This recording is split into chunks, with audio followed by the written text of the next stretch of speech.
Hans Christian Andersen.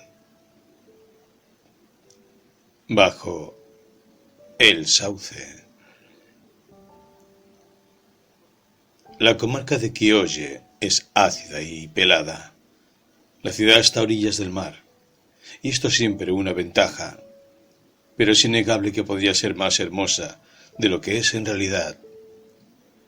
Todo alrededor son campos lisos, y el bosque queda a mucha distancia. Sin embargo, cuando nos encontramos a gusto en un lugar, siempre descubrimos algo de bello en él, y más tarde lo echaremos de menos, aunque nos hallemos en el sitio más hermoso del mundo. Y forzoso es admitir que en verano tienen su belleza los arrabales de Kiolle, con sus pobres jardincitos extendidos hasta el arroyo que allí se vierte en el mar.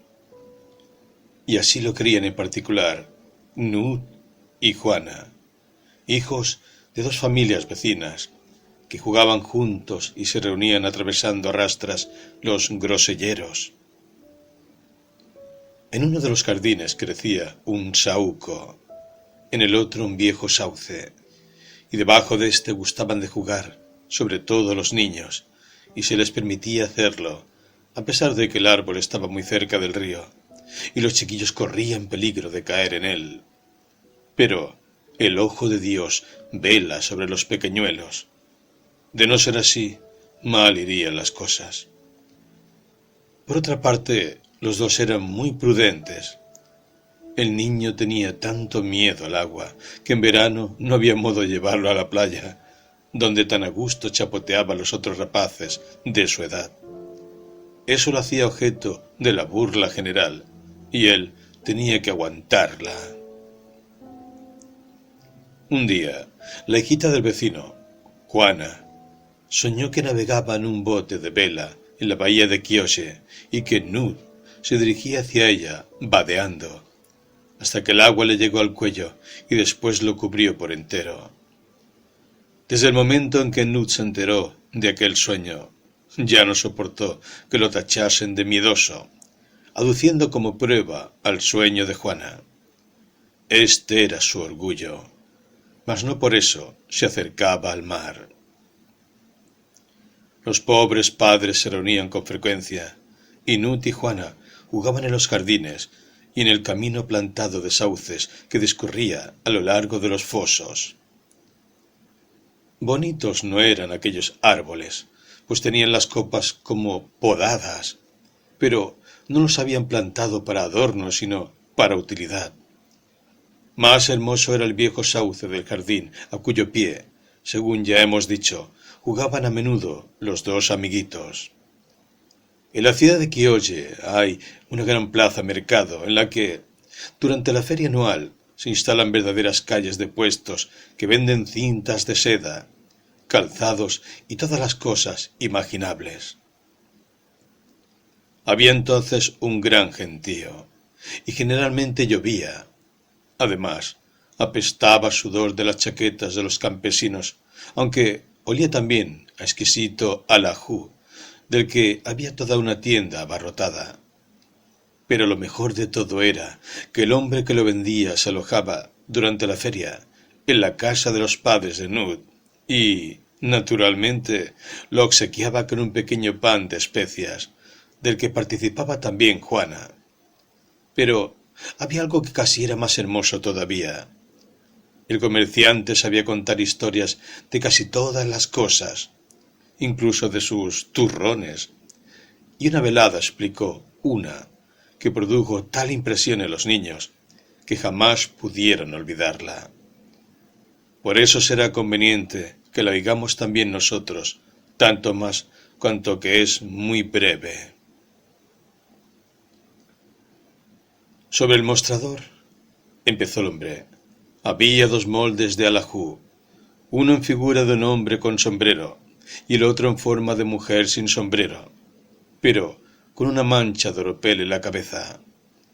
Tenían la cara de lado, vuelta hacia arriba, y había que mirarlos desde aquel ángulo y no del revés, pues jamás hay que mirar así a una persona. El hombre llevaba en el costado izquierdo una almendra amarga que era el corazón, mientras la mujer era dulce toda ella. Estaban para muestra en el mostrador y llevaban ya mucho tiempo allí, por lo que se enamoraron. Pero ninguno lo dijo al otro, y sin embargo, preciso es que alguien lo diga, si ha de salir algo de tal situación. Es hombre, y por tanto tiene que ser el primero en hablar, pensaba ella. No obstante, se habría dado por satisfecha con saber que su amor era correspondido. Los pensamientos de él eran mucho más ambiciosos, como siempre son los hombres. Soñaba que era un golfo callejero y que tenía 4 chelines, con los cuales se compraba la mujer y se la comía. Así continuaron por espacio de días y semanas en el mostrador, y cada día estaban más secos, y los pensamientos de ella eran cada vez más tiernos y femeninos. Me doy por contenta con haber estado sobre la mesa con él, pensó, y se rompió por la mitad. Si hubiese conocido mi amor, de seguro que habría resistido un poco más, pensó él.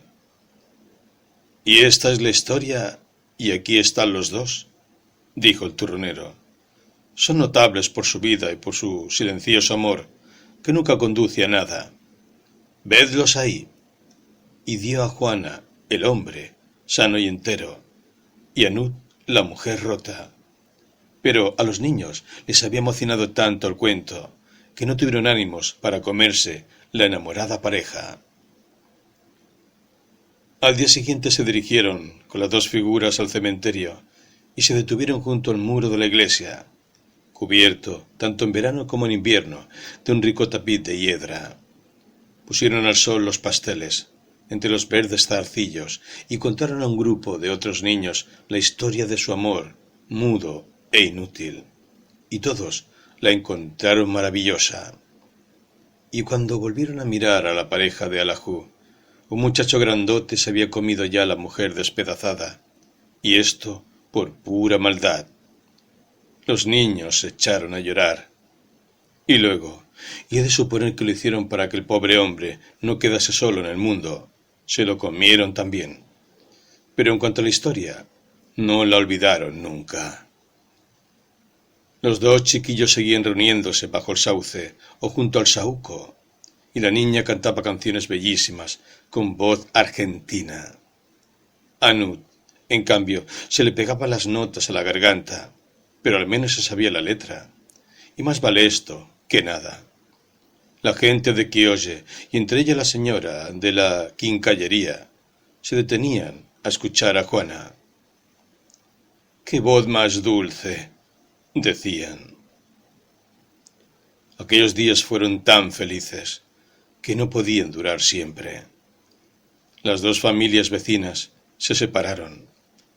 La madre de la niña había muerto. El padre deseaba ir a Copenhague para volver a casarse y buscar trabajo. Quería establecerse de mandadero, que es un oficio muy lucrativo. Los vecinos se despidieron con lágrimas y sobre todo lloraron los niños. Los padres se prometieron mutuamente escribirse por lo menos una vez al año. Y Nut entró de aprendiz de zapatero. Era ya mayorcito y no se le podía dejar ocioso por más tiempo. Entonces recibió la confirmación. ¡Ah! ¿Qué no hubiera dado por estar en Copenhague aquel día solemne y ver a Juanita? Pero no pudo ir, ni había estado nunca, a pesar de que no distaba más de 5 millas de Quiolle. Sin embargo, a través de la vía y con tiempo despejado, Nut había visto sus torres, y el día de la confirmación distinguió claramente la brillante cruz dorada de la iglesia de Nuestra Señora. ¡Oh! ¿Cómo se acordó de Juana? ¿Y ella se acordaría de él? Sí, se acordaba. Hacia Navidad llegó una carta de su padre para los de Nut. Las cosas les iban muy bien en Copenhague, y Juana gracias a su hermosa voz, iba a tener una gran suerte. Había ingresado en el teatro lírico. Ya ganaba algún dinerillo y enviaba un escudo a sus queridos vecinos de Kiolle para que celebrasen unas alegres navidades. Quería que bebiesen a su salud, y la niña había añadido de su puño y letra estas palabras: afectuosos saludos a Nut. Todos derramaron lágrimas, a pesar de que las noticias eran muy agradables. Pero también se llora de alegría. Día tras día Juana había ocupado el pensamiento de Nut, y ahora vio el muchacho que también ella se acordaba de él.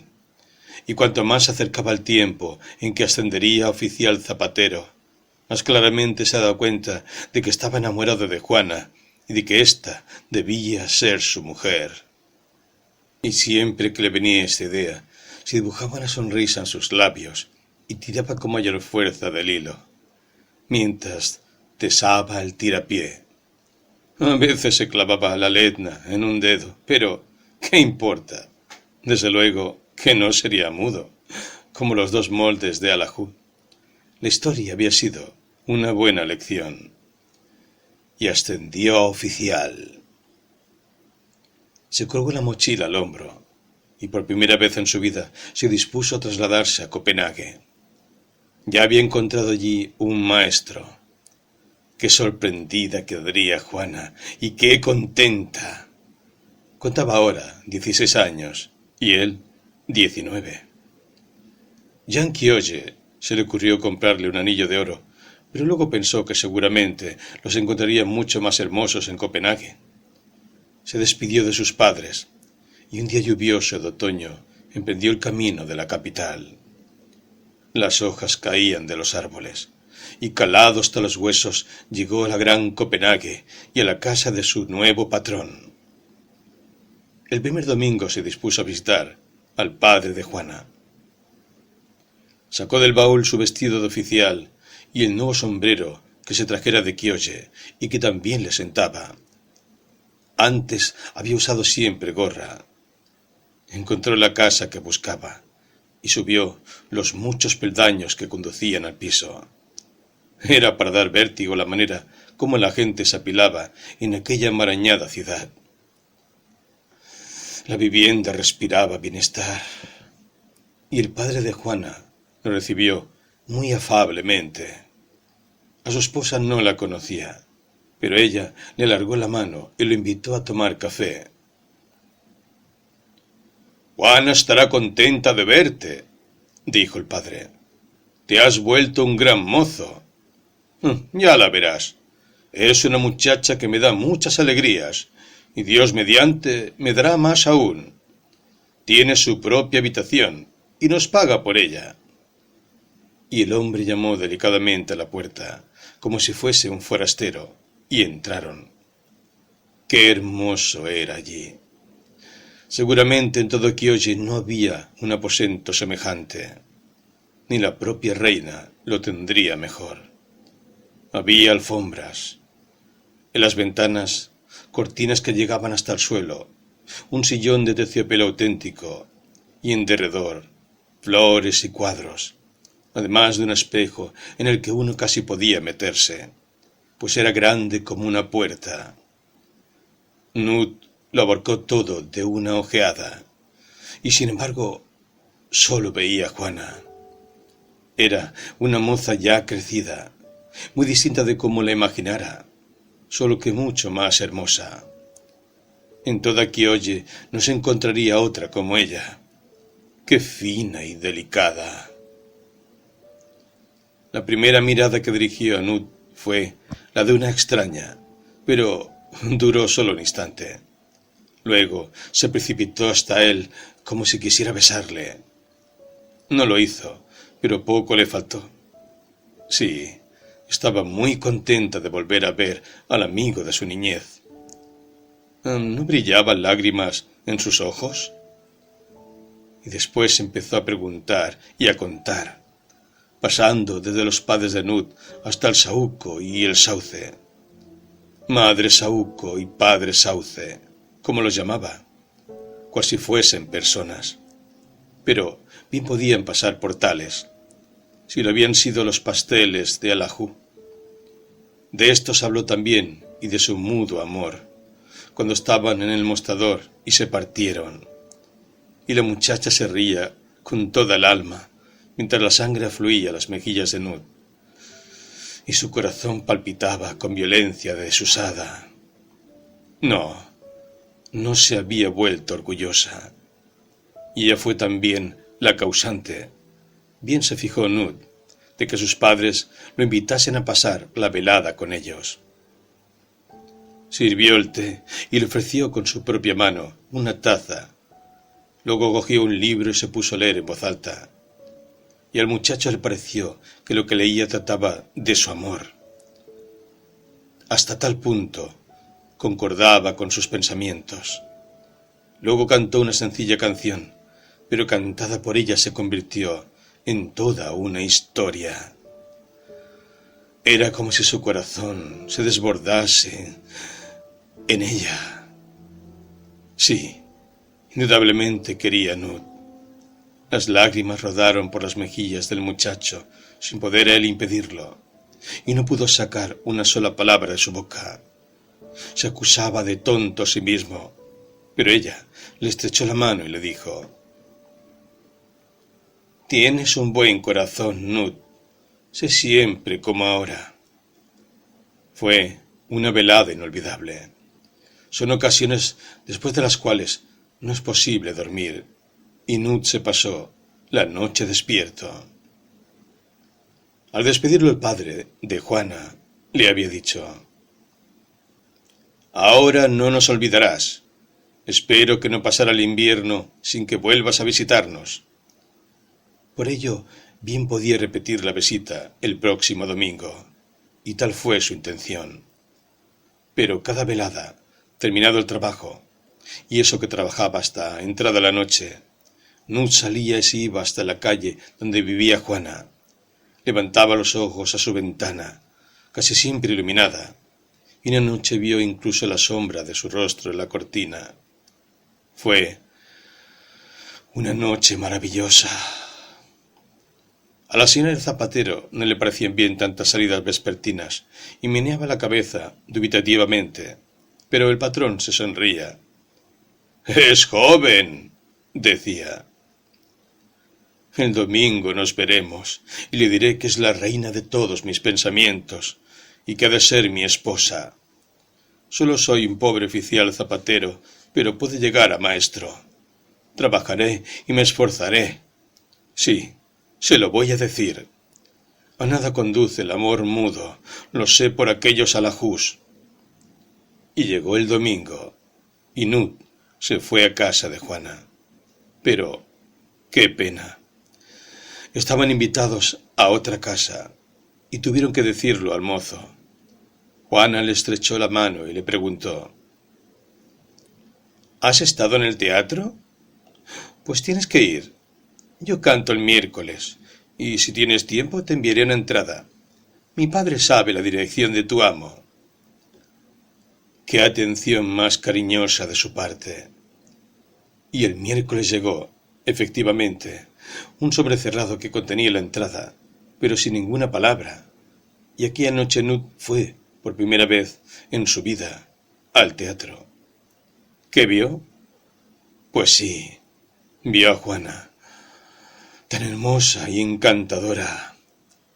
Cierto que estaba casada con un desconocido, pero aquello era comedia, una cosa imaginaria. Bien lo sabía Nud. De otro modo, ella no habría osado enviarle la entrada para que lo viera. Al terminar, todo el público aplaudió y gritó: «¡Hurra!». Y Nud también. Hasta el rey sonrió a Juana, como si hubiese sentido mucho placer en verla actuar. Dios mío, qué pequeño se sentía Nud, pero la quería con toda su alma, y ella lo quería también. Pero es el hombre quien debe pronunciar la primera palabra. Así lo pensaba también la figura del cuento. Tenía mucha enjundia aquella historia. No bien llegó el domingo, Nud se encaminó nuevamente a casa de Juana. Su estado de espíritu era serio y solemne, como si fuera a recibir la comunión. La joven estaba sola y lo recibió. La ocasión no podía ser más propicia. «Has hecho muy bien en venir», le dijo. «Estuve a punto de enviarte un recado por mi padre, pero presentí que volverías esta noche. Debo decirte que el viernes me marcho a Francia. Tengo que hacerlo, si quiero llegar a ser algo». No sintió como si el cuarto diera vueltas a su alrededor, y le pareció que su corazón iba a estallar. No asomó ni una lágrima a sus ojos, pero su desolación no era menos visible. «Mi bueno y fiel amigo», dijo ella, y sus palabras desataron la lengua del muchacho. Le dijo cómo la quería y cómo deseaba que fuese su esposa. Y al pronunciar estas palabras, vi que Juana palidecía, y soltándole la mano, le dijo con acento grave y afligido: «No quieras que los dos seamos desgraciados, Nut. Yo seré siempre una buena hermana para ti. Siempre podrás contar conmigo, pero nada más». Y le pasó la mano suave por la ardorosa frente. «Dios nos da la fuerza necesaria, con tal que nosotros lo queramos». En aquel momento, la madrastra entró en el aposento. «Nut está desolado porque me marcho», dijo Juana. «Vamos, sé un hombre». Y le dio un golpe en el hombro. Era como si no hubiesen hablado más que del viaje. «Chiquillo», añadió, «vas a ser bueno y razonable, como cuando de niños jugábamos debajo del sauce». Le pareció a Nut que el mundo se había salido de quicio. Sus ideas eran como una hebra suelta flotando a merced del viento. Se quedó sin saber si lo habrían invitado o no, pero todos se mostraron afables y bondadosos. Juana le sirvió té y cantó. No era ya aquella voz de antes, y no obstante, sonaba tan maravillosamente que el corazón del muchacho estaba a punto de estallar. Y así se despidieron. Nut no le alargó la mano, pero ella se la cogió diciendo: «Estrecha la mano de tu hermana para despedirte, mi viejo hermano de juego». Y se sonreía entre las lágrimas que le rodaban por las mejillas, y volvió a llamarlo hermano. Valiente consuelo. Tal fue la despedida. Se fue ella a Francia, y Nut siguió vagando por las sucias calles de Copenhague. Los compañeros del taller le preguntaron por qué estaba siempre tan caviloso, y lo invitaron a ir con ellos a divertirse. Por algo era joven. Y fue con ellos al baile, donde había muchas chicas bonitas, aunque ninguna como Juana. Allí, donde había esperado olvidarse de ella, la tenía más que nunca presente en sus pensamientos. Dios nos da la fuerza necesaria, con tal que nosotros lo queramos, le había dicho a ella. Una oración acudió a su mente y juntó las manos. Los violines empezaron a tocar y las muchachas a bailar en corro. Nut se asustó. Le pareció que no era aquel un lugar adecuado para Juana, pues la llevaba siempre en su corazón. Salió pues del baile y corriendo por las calles, pasó frente a la casa donde ella había vivido. Estaba oscura. Todo estaba oscuro, desierto y solitario. El mundo siguió su camino, y Nut el suyo. Llegó el invierno, se helaron las aguas, parecía como si todo se preparase para la tumba. Pero al venir la primavera y hacerse a la mar el primer vapor, le entró a Nut un gran deseo de marcharse lejos, muy lejos a correr mundo, aunque no de ir a Francia. Cerró la mochila y se fue a Alemania, peregrinando de una población a otra, sin pararse en ninguna, hasta que, al llegar a la antigua y bella ciudad de Nuremberg, le parecía que volvía a ser señor de sus piernas y que podía quedarse allí. Nuremberg es una antigua y maravillosa ciudad que parece recortada de una vieja crónica ilustrada. Las calles discurren sin orden ni concierto. Las casas no gustan de estar alineadas. Miradores con torrecillas, volutas y estatuas resaltan por encima de las aceras, y en lo alto de los tejados, asombrosamente puntiagudos, corren canalones que desembocan sobre el centro de la calle, adoptando formas de dragones y perros de alargados cuerpos. Nut llegó a la plaza del mercado, con la mochila a la espalda, y se detuvo junto a una antigua fuente, en la que unas soberbias figuras de bronce, representativas de personajes bíblicos e históricos, se levantan entre los chorros de agua que brotan del surtidor. Una hermosa muchacha que estaba sacando agua dio de beber a Nut, y como llevara un puñado de rosas, le ofreció también una, y esto lo tomó el muchacho como un buen agüero. Desde la cercana iglesia le llegaban sones de órgano, tan familiares como si fueran los de la iglesia de Kioje, y el mozo entró en la vasta catedral.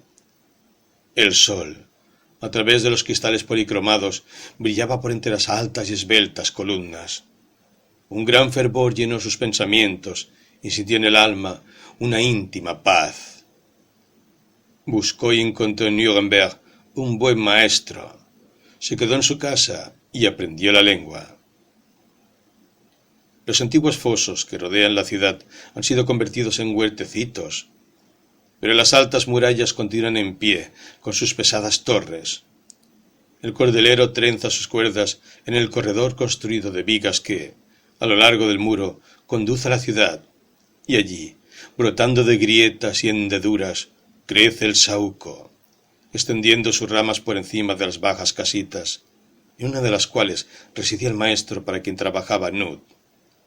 Sobre la ventanuca de la buhardilla, que era su dormitorio, el arbusto inclinaba sus ramas. Residía allí todo un verano y un invierno, pero al llegar la primavera no pudo resistir por más tiempo. El saúco floreció, y su fragancia le recordaba tanto su tierra, que le parecía encontrarse en el jardín de Kioje. Por eso cambió Nut de patrón, se buscó otro en el interior de la ciudad, en un lugar donde no crecieran saúcos. Su taller estaba en las proximidades de un antiguo puente amurallado, encima de un bajo molino de aguas que murmuraba eternamente. Por debajo fluía un río impetuoso, encajonado entre casas de cuyas paredes se proyectaban miradores corroídos, siempre a punto de caerse al agua. No había allí saúcos, ni siquiera una maceta con una planta verde, pero enfrente se levantaba un viejo y corpulento sauce que parecía agarrarse la casa para no ser arrastrado por la corriente. Extendía sus ramas por encima del río, exactamente como el del jardín de Kioje lo hacía por encima del arroyo. En realidad, había ido a parar de la madre Saúco al padre Sauce, especialmente las noches de luna. Aquel árbol le hacía pensar en Dinamarca, pero este pensamiento, más que de la luz de la luna, venía del viejo sauce. No pudo resistirlo. ¿Y por qué no? Pregúntalo al sauce, pregúntalo al saúco florido. Por eso dijo adiós a su maestro de Nuremberg y prosiguió su peregrinación. A nadie hablaba de Juana. Se guardaba su pena en el fondo del alma, dando una profunda significación a la historia de los pasteles de Alajú. Ahora comprendía por qué el hombre llevaba una almendra amarga en el corazón izquierdo. También él sentía su amargor, mientras que Juana, siempre tan dulce y afable, era pura miel. Tenía la sensación de que las correas de la mochila le apretaban hasta impedirle respirar, y las aflojó, pero inútilmente. A su alrededor veía tan solo medio mundo, el otro medio le llevaba dentro. Tal era su estado de ánimo. Hasta el momento en que vislumbró las altas montañas, no se ensanchó para él el mundo. Sus pensamientos salieron al exterior, y las lágrimas asomaron a sus ojos.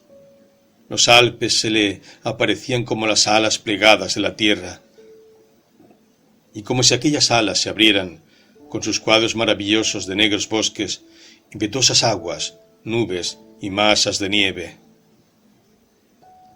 El día del juicio final, la tierra levantará sus grandes alas, volará a Dios y estallará como una burbuja de jabón en sus luminosos rayos.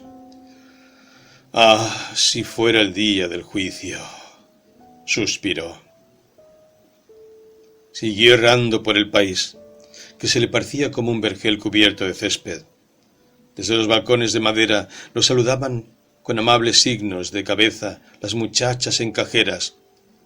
Las cumbres de las montañas habían teñidas de rojo a los rayos del sol poniente, y cuando descubrió los verdes lagos entre los árboles oscuros, le vino a la mente el recuerdo de la bahía de Kiolle, y sintió que su pecho se llenaba de melancolía, pero no de dolor. En el lugar donde el Rin se precipita como una enorme ola y, pulverizándose, se transforma en una clara masa de nubes blancas como la nieve, como si allí se forjase las nubes, como el arco iris flotando encima cual una cinta suelta, pensó en el molino de Kiolle, con sus aguas rugientes y espumeantes.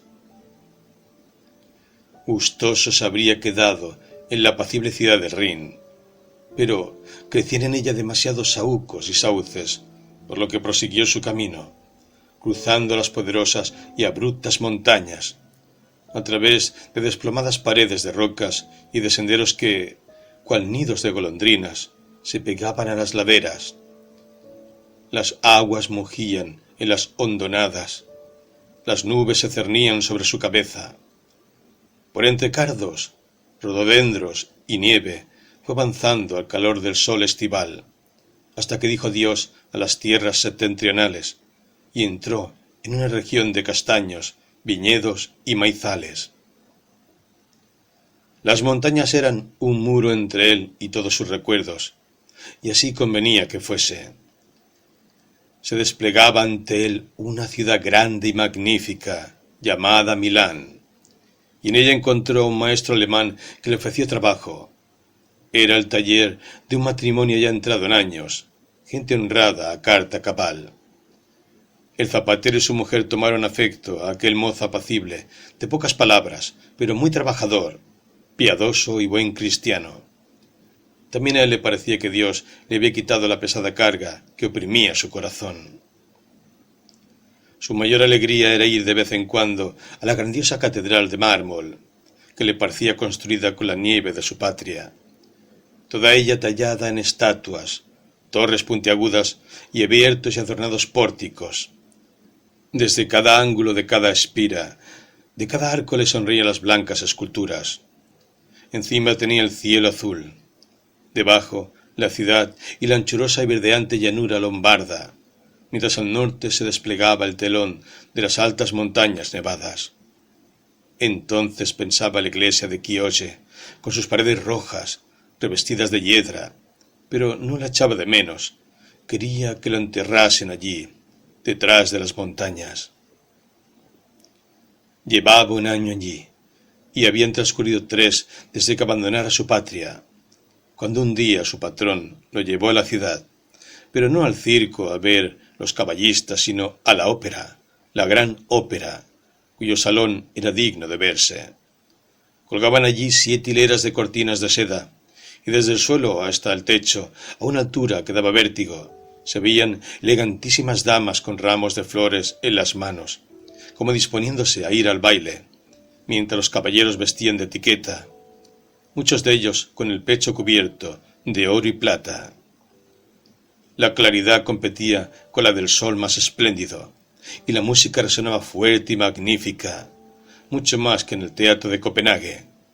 Pero allí estaba Juana, y aquí... Sí, fue como un hechizo. Se levantó el telón y apareció también Juana, vestida de oro y seda, con una corona en la cabeza. Cantó como solo un ángel de Dios sabría hacerlo, y se adelantó en el escenario cuando le fue posible, sonriendo como solo Juana sabía sonreír, y miró precisamente a Nud. El pobre muchacho agarró la mano de su maestro y gritó: ¡Juana!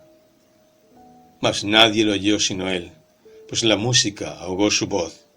Solo su amo hizo un signo afirmativo con la cabeza.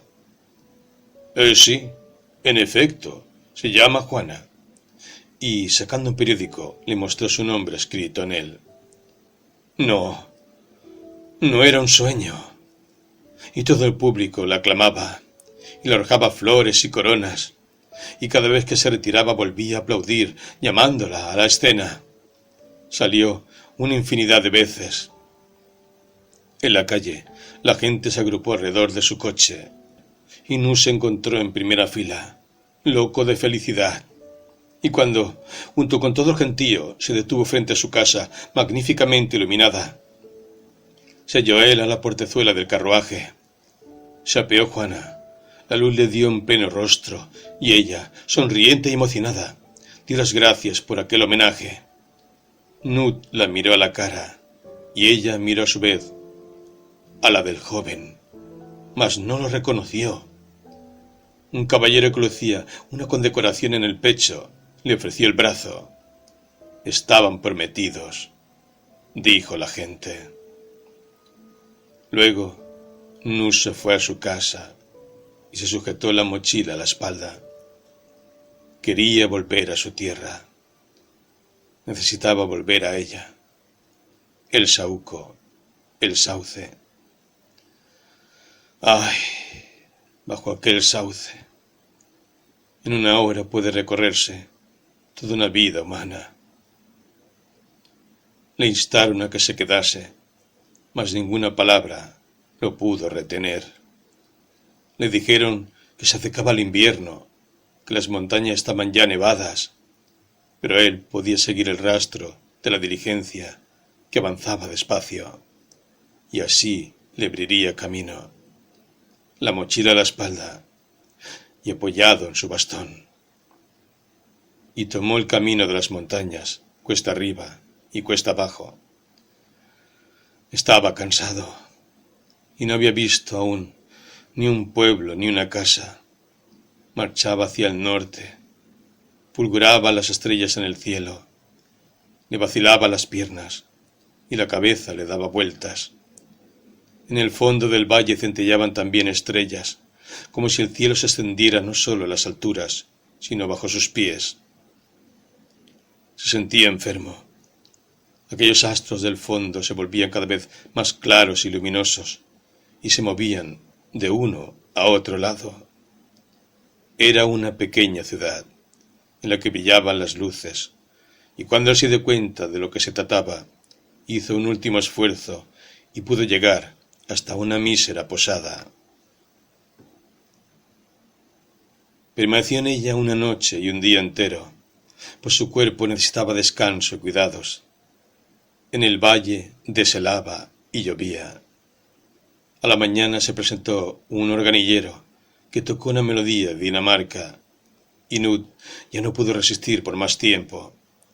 Anduvo días y días a toda prisa, como impaciente por llegar a la patria, antes de que todos hubiesen muerto. Pero a nadie habló de su anhelo. Nadie habría creído en la pena de su corazón, la pena más honda que puede sentirse, pues el mundo solo se interesa por lo que es alegre y divertido. Ni siquiera los amigos hubieran podido comprenderlo, y él no tenía amigos. Extranjero, caminaba por tierras extrañas rumbo al norte. En la única carta que recibiera de su casa, una carta que sus padres le habían escrito hacía largo tiempo, se decía: «No eres un danés verdadero como nosotros. Nosotros lo somos hasta el fondo del alma. A ti te gustan solo los países extranjeros». Esto le habían escrito sus padres. ¡Ay, qué mal lo conocían! Anochecía. Él andaba por la carretera. Empezaba a helar, y el paisaje se volvía más y más llano. Todo él campos y prados. Junto al camino crecía un corpulento sauce. Parecía aquello tan familiar, tan danés, Se sentó al pie del árbol.